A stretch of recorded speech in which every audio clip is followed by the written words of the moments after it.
Në rrjetën e SPAK kishte përfunduar prej muajsh dhe pas të gjitha mekanizmave për ta shtyrë çështjen e tij, edhe me skemat amatore të mosparaqitjes në organin e akuzës Dyher Rallazi, zyrtarisht të premten, Benet Beci, kryetari i përkohshëm tashmë në detyrë, u fut me këmbët e tij në ambientet e prokurorisë së posaçme. Jo pak, por plot 2 orë u mbajt në mjediset e prokurorisë së posaçme kundër korrupsionit dhe krimit të organizuar SPAK. Pas pyetjeve të shumta, ai mori informacion se hetimet ndaj tij janë mbyllur dhe është formalisht i pandehur. Në dalje, dhe pse u pyet nga mediat, Beci e kyçi gojën, por pamja e tij është përqendruar e paditi kryebashkiakun se gjërat nuk po i shkojnë në rrugën e duhur.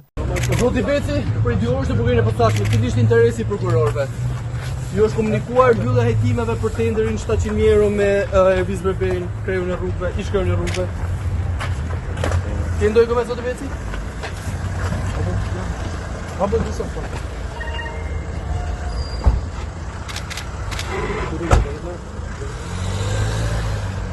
Benet Beci është akuzuar për shpërdorim të detyrës lidhur me një tender të realizuar nga Korporata Elektroenergjitike për zhvillimin e sektorit energjetik që ka vlerën e 832.000 eurove.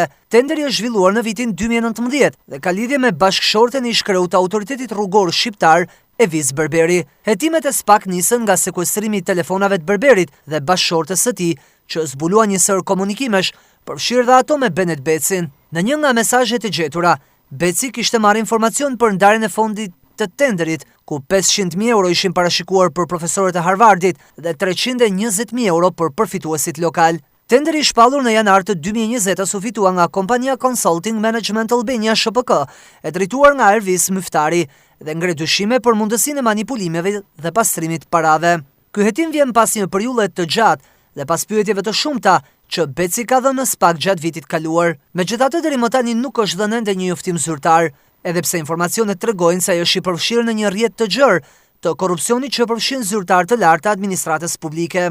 Duket se tashmë ylli i rrallës që po shuhet ende pa ndritur është kryetari në detyrë i Bashkisë së Shkodrës, që do duhet përgjigjet për këto akuza që rëndojnë mbi emrin e tij.